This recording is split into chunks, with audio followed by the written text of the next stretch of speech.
Chapter 45। Rahul Vivaan को माया से दूर करता है। माया फर्श पर पड़ी गहरी सांस ले रही थी। विवान अपने गुस्से को मुट्ठी में कस माया से चिल्लाते हुए बोला, किसने भेजा है तुम्हें यहाँ? झूठ बोलने वाले दुनिया से गायब हो जाते हैं, तो सिर्फ सच सुनूंगा मैं। नीचे पार्टी की तैयारी हो चुकी थी। कुछ विवान के एंगेजमेंट के फैसले से नाराज थे। वीनू, निवान गुस्सा, कुछ बस एंगेजमेंट का तमाशा देख रहे थे। किसी को बस एंजॉय करने से मतलब था।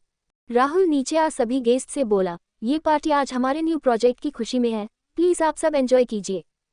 सभी घर वाले हैरान थे। कुछ गेस्ट आपस में खुसर पुसर करने लगते हैं।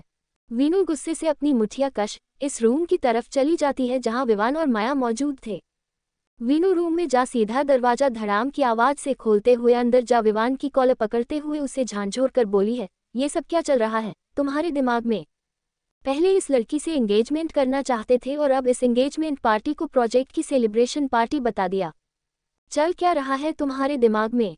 एक झटके के साथ विवान की कॉलर छोड़ देती है। माया की ओर देखती है, जिसका चेहरा लाल था, जो अभी भी जमीन पर सिकुड़ कर बैठी थी।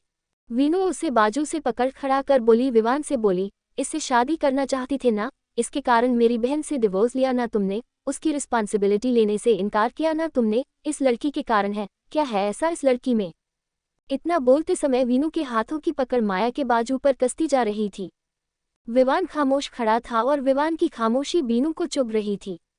वीनू माया को घसीटते हुए विवान के सामने खड़ा कर बोली, मैं कुछ पूछ रही हूँ। यही है ना वह जिसके कारण तुमने मेरी बहन को चीट किया, मेरी बहन को धोखा दिया, उसे रिस्पॉन्सिबिलिटी लेने का वादा देकर भी छोड़ दिया तुमने? यही है ना वह लड़की जिसके कारण मेरी बहन को इस घर को छोड़कर जाने का कारण? विवान को निम्मी की कुछ बातें समझ नहीं आई। वह छोटी नजरें कर वीनू की ओर देख बोला, मैं कुछ समझा नहीं, तुम क्या कहना चाहती हो? वीनू एक फीकी हंसी हंसते हुए ताली बजाते हुए बोली, the great businessman Vivaan Kapoor को मेरी बातें समझ नहीं आ रही, या समझने की कोशिश नहीं कर रहे हो तुम? क्यों किया तुमने मेरी प्रिंसेस के साथ ऐसा, वह भी इस धोखेबाज लड़की के लिए? इससे शादी करना चाहती थे ना, तब एंगेजमेंट क्यों नहीं कर रहे? कारण क्या है? मैं कारण जानना चाहती हूँ। विवान गहरी सांस ले वीनू को सारी बात बता देता है। वीनू का गुस्सा साथ में आसमान तक पहुंच चुका था और वह एक थप्पड़ विमान की गाल पर जड़ देती है। विवान का चेहरा एक ओर को झुक चुका था। विवान अपने मुठिया को कश गुस्से को अपनी मुट्ठी में समाने की कोशिश कर रहा था।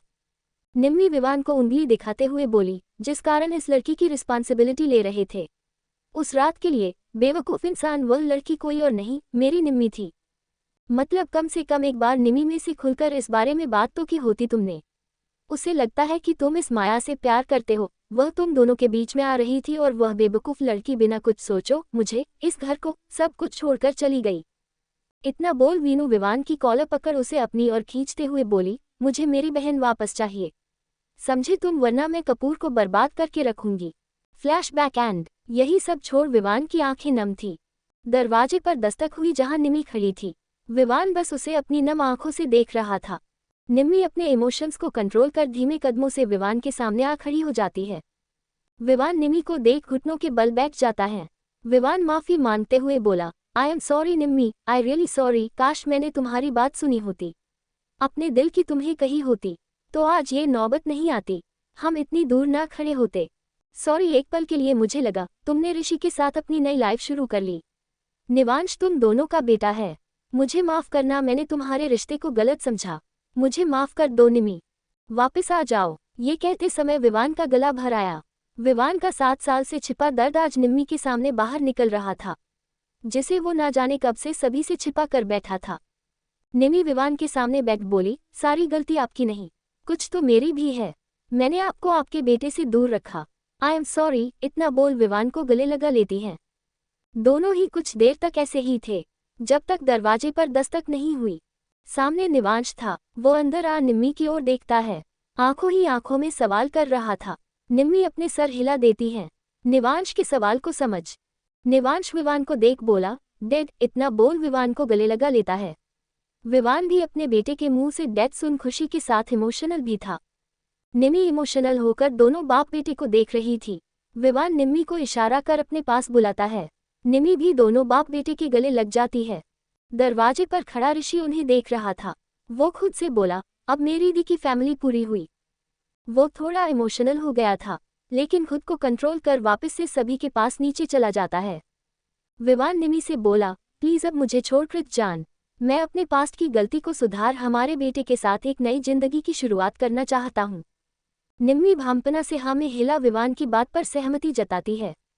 विवान निम्मी से बोला, तुम्हारा क्लोजअप अब भी वैसा ही है, जाओ रेडी हो जाओ, वेदू का बर्थडे भी सेलिब्रेट करना है। निम्मी रेडी होने चली जाती है। उसने ऑफिस आउटफिट ही पहनी थी। विवान तब तक अपने बेटे से बहुत बातें करता है, उसकी पसंद नापसंद सब पूछता है। निम्मी भी रेड कलर की सिल्क की साड़ी पहने बाहर आती है।